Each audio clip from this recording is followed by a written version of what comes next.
បច្ចេកវិទ្យាអ៊ីស្រាអែលភាពរីកចម្រើនដ៏អស្ចារ្យនៅក្នុងសម័យសង្គ្រាមនៅក្នុងបរិបទនៃចំនួនប្រដាប់អាវុធដែលកំពុងបន្តប្រទេសអ៊ីស្រាអែលបានបង្ហាញពីសមត្ថភាពដ៏គួរឲ្យកត់សម្គាល់នៅក្នុងការរក្សានិងជំរុញការអភិវឌ្ឍបច្ចេកវិទ្យារបស់ខ្លួនអ្វីត្បិតតែស្ថិតនៅក្នុងស្ថានភាពសង្គ្រាមក៏ដោយវិស័យបច្ចេកវិទ្យាជាន់ខ្ពស់របស់អ៊ីស្រាអែលនៅតែបន្តរីកចម្រើនយ៉ាងខ្លាំងក្លាដោយផ្ដោតទៅលើការច្នៃប្រឌិតដែលមិនត្រឹមតែបម្រើដល់តម្រូវការការពារជាតិប៉ុណ្ណោះទេប៉ុន្តែក៏ពង្រីកទៅដល់វិស័យស៊ីវិលសំខាន់ៗដូចជាវិទ្យាសាស្ត្រសន្តិសុខ Cyber និងកសិកម្មផងដែរនៅក្នុងវីដេអូនេះនឹងស្វែងយល់ឲ្យបានស៊ីជម្រៅអំពីបច្ចេកវិទ្យាគន្លឹះទាំងឡាយណាដែលអ៊ីស្រាអែលកំពុងតែអភិវឌ្ឍនិងដាក់ឲ្យប្រើប្រាស់នៅក្នុងអំឡុងពេលដ៏លំបាកនេះដោយបង្ហាញពីភាពធន់និងភាពប៉ិនប្រសប់របស់ខ្លួននៅក្នុងការប្រែក្លាយបញ្ហាប្រឈមទៅជាការឡើងនូវវត្ថុភាពសម្រាប់ការច្នៃប្រឌិតមួយបច្ចេកវិទ្យាការពារជាតិជឿនលឿនវិស័យការពារជាតិគឺជាឆ្អឹងខ្នងនៃការច្នៃប្រឌិតបច្ចេកវិទ្យារបស់អ៊ីស្រាអែលជាពិសេសនៅក្នុងអំឡុងពេលសង្គ្រាមការវិនិយោគយ៉ាងច្រើនទៅលើការស្រាវជ្រាវនិងអភិវឌ្ឍបាននាំឲ្យមានការលេចចេញនូវប្រព័ន្ធការពារដ៏ទំនើបនិងឧបករណ៍យោធាដែលមានប្រសិទ្ធភាពខ្ពស់ប្រព័ន្ធការពារដែនអាកាសឡាស៊ែរ Iron Beam ប្រព័ន្ធ Iron Beam គឺជាបច្ចេកវិទ្យាដ៏លេចធ្លោមួយដែលត្រូវបានអភិវឌ្ឍដោយក្រុមហ៊ុន Rafael Advanced Defense System របស់អ៊ីស្រាអែលប្រព័ន្ធឡាស៊ែរថាមពលខ្ពស់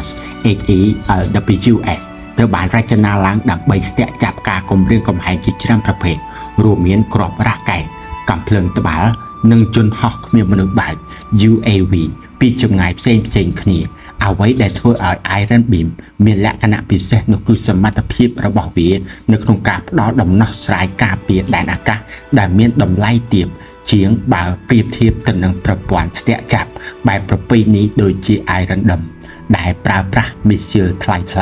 ការដាក់ឲ្យប្រើប្រាស់ Iron Beam ត្រូវបានគេរំពឹងថានឹងផ្លាស់ប្ដូរច្បាប់នៃល្បែងនៅក្នុងវិស័យការពារដែនអាកាសរបាយការណ៍បានបង្ហាញថាប្រព័ន្ធនេះត្រូវបានបញ្ជូនទៅកងទ័ពអាកាសអ៊ីស្រាអែលកាលពីប្រហែល4ខែមុនគិតត្រឹមខែមីនាឆ្នាំ2026ហើយត្រូវបានគេរំពឹងថានឹងដាក់ឲ្យដំណើរការពេញលេញនៅចុងឆ្នាំ2025ការប្រើប្រាស់ឡាស៊ែរដើម្បីបំផ្លាញគោលដៅមិនមែនត្រឹមតែកាត់បន្ថយការចំណាយប្រតិបត្តិការប៉ុណ្ណោះទេប៉ុន្តែក៏ផ្ដល់នូវការបាញ់ប្រហារគ្មានដែនកំណត់ដរាបណាមានថាមពលគ្រប់គ្រាន់ការប្រើប្រាស់ AI និង Robotics នៅក្នុងសង្គ្រាមបច្ចុប្បន្នបានបង្ហាញយ៉ាងច្បាស់ពីការកើនឡើងនៃការប្រើប្រាស់បញ្ញាសិប្បនិម្មិត AI និង Robot នៅក្នុងប្រតិបត្តិការយោធាប្រទេសអ៊ីស្រាអែលបានបញ្ចូល AI នៅក្នុងប្រព័ន្ធយោធារបស់ខ្លួនសម្រាប់កំណត់អត្តសញ្ញាណគោលដៅការគ្រប់គ្រងការសម្រេចចិត្តនិងការវិភាគទិន្នន័យដ៏ច្រើនសន្ធឹកសន្ធាប់ជាពិសេសនៅក្នុងប្រតិបត្តិការរួមគ្រងដីនៅកាហ្សាកងទ័ពអ៊ីស្រាអែលបានប្រើប្រាស់ Robot ទំនើបដែលផ្គត់ផ្គង់ដោយ Motion សម្រាប់ការ Scan និងប្រយុទ្ធ Robot ទាំងនេះដើរតួនាទីយ៉ាងសំខាន់នៅក្នុងការរុករកនិងបោសសម្អាតបណ្ដាញរួមគ្រងដីដ៏ស្មុគស្មាញដែលជាបញ្ហាប្រឈមដ៏ធំមួយនៅក្នុងសង្គ្រាមនេះការប្រើប្រាស់យន្តហោះគ្មានមនុស្សបើក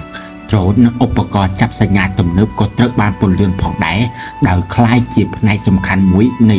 យុទ្ធសាស្ត្រយោធាអ៊ីស្រាអែលបច្ចេកវិទ្យាឃ្លាំមើលនិងស៊ើបការអ៊ីស្រាអែលក៏បានប្រើប្រាស់បច្ចេកវិទ្យាឃ្លាំមើលនិងស៊ើបការកម្រិតខ្ពស់ផងដែរឧទាហរណ៍ជាក់ស្ដែងមួយគឺការប្រើប្រាស់បណ្ដាញកាមេរ៉ាដ៏ធំរបស់អ៊ីរ៉ង់ដើម្បីតាមដានគោលដៅដែលបង្ហាញពីសមត្ថភាពនៅក្នុងការទាញយកប្រយោជន៍ពីប្រព័ន្ធហេដ្ឋារចនាសម្ព័ន្ធដែលមានស្រាប់សម្រាប់គោលបំណងយោធាការរួមបញ្ចូលគ្នានៃ AI ជាមួយនឹងបច្ចេកវិទ្យាឃ្លាំមើលអនុញ្ញាតឲ្យមានការវិភាគទិន្នន័យយ៉ាងឆាប់រហ័សនិងកំណត់អត្តសញ្ញាណការគំរាមកំហែងប្រកបដោយប្រសិទ្ធភាព 2. ការច្នៃប្រឌិតផ្នែកវិទ្យាសាស្ត្រនៅក្នុងសង្គ្រាម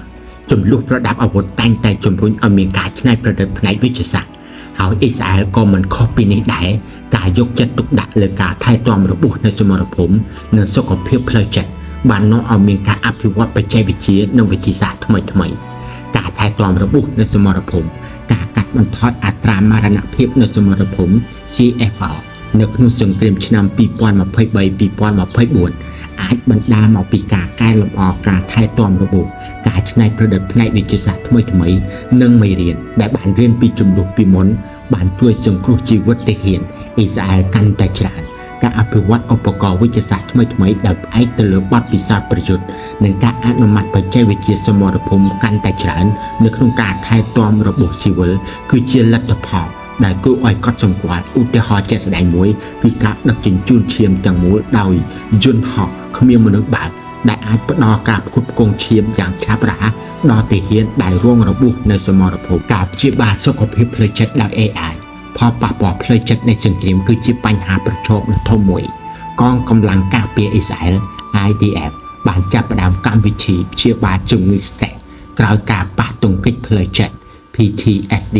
ដោយប្រើប្រាស់ AI បច្ចេកវិទ្យានេះមានគោលបំណងផ្ដល់នូវការគាំទ្រនិងការព្យាបាលប្រកបដោយប្រសិទ្ធភាពសម្រាប់ទាហាននិងជនស៊ីវិលដែលរងផលប៉ះពាល់ដោយចំនួន 3. សន្តិសុខ Cyber វិស័យសន្តិសុខ Cyber របស់អ៊ីស្រាអែលនៅតែជាវិស័យឈានមុខគេមួយនៅលើពិភពលោក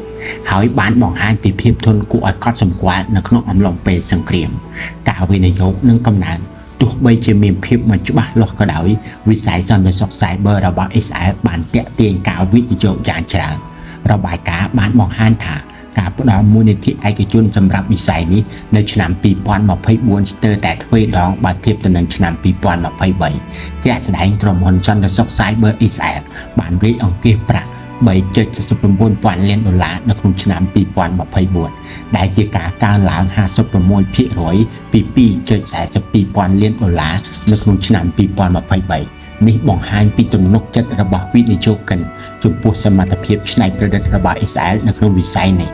ការការពារហេដ្ឋារចនាសម្ព័ន្ធសំខាន់ៗនៅក្នុងអំឡុងពេលសង្គ្រាមសន្តិសុខ Cyber ដើរតួនាទីយ៉ាងសំខាន់នៅក្នុងការការពារហេដ្ឋារចនាសម្ព័ន្ធសំខាន់ៗពីការវាយប្រហារតាមអ៊ីនធឺណិតក្រុមហ៊ុនអ៊ីស្រាអែលកំពុងអភិវឌ្ឍដំណោះស្រាយថ្មីៗដើម្បីទប់ទល់ទៅនឹងការគំរាមកំហែងតាមអ៊ីនធឺណិតដែលកំពុងវិវត្តដែលរួមមានការការពារប្រព័ន្ធយោធាបណ្ដាញទំនាក់ទំនងនិងសេវាកម្មសាធារណៈ 4. បច្ចេកវិទ្យាកសិកម្មអគ្គិធិវិស័យកសិកម្មរបស់អ៊ីស្រាអែលក៏បានបង្ហាញពីភាពឈុតនិងការច្នៃប្រឌិតផងដែរជាពិសេសនៅក្នុងតំបន់ព្រំដែនដែលរងផលប៉ះពាល់ដោយចំនួនកសិកម្មជាក់លាក់ Precision Farming ប្រហែល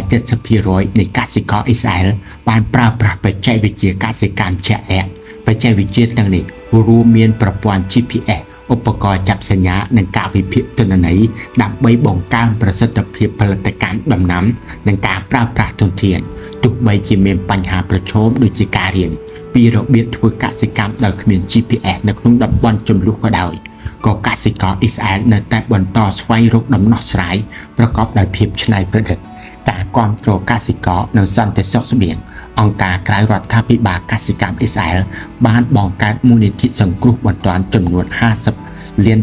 ដើម្បីជួយស្ដារសហគមន៍កសិកម្មឡើងវិញនៅជិតព្រំដែនកាហ្សាដែលរងការខូចខាតយ៉ាងធ្ងន់ធ្ងរការគាំទ្រនេះមានសារៈសំខាន់ណាស់នៅក្នុងការធានាសន្តិសុខស្បៀងរបស់ប្រទេសនិងពង្រឹងព្រំដែនតាមរយៈការរក្សាជីវភាពរស់នៅរបស់កសិករ 5. ភាពធន់នៃវិស័យបច្ចេកវិទ្យាជាន់ខ្ពស់ទាំងមូលទោះបីជាមានផលប៉ះពាល់ពីសង្គ្រាមក៏ដោយវិស័យបច្ចេកវិទ្យាជាន់ខ្ពស់របស់អ៊ីស្រាអែលបានបង្ហាញពីភាពធន់និងសមត្ថភាពនៅក្នុងការងើបឡើងវិញ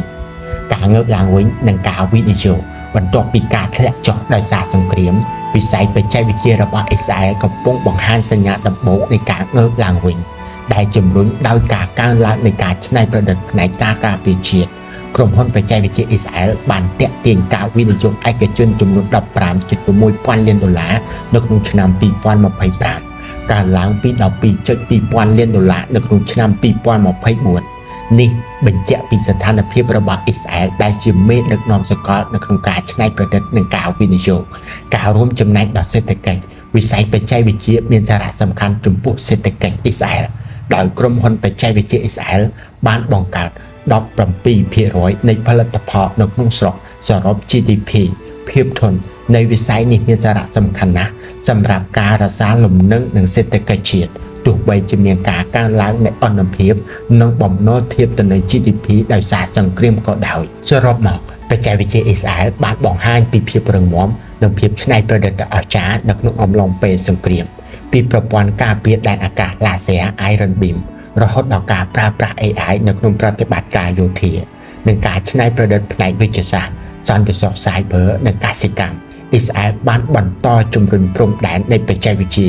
ភាពធន់នៃវិស័យបច្ចេកវិទ្យាជាន់ខ្ពស់របស់ខ្លួនមិនត្រឹមតែគាំទ្រដល់កិច្ចខិតខំប្រឹងប្រែងការពារជាតិប៉ុណ្ណោះទេប៉ុន្តែក៏ធានាដល់ការអភិវឌ្ឍសេដ្ឋកិច្ចនិងសុខុមាលភាពសង្គមផងដែរការបដិញ្ញាចិត្តរបស់អ៊ីស្រាអែលចំពោះការច្នៃប្រឌិតនៅក្នុងគ្រាលំបាកនេះគឺជាផុសតាងនៃស្មារតីសហគ្រិននិងសមត្ថភាពបច្ចេកទេសដ៏ខ្ពង់ខ្ពស់របស់ខ្លួន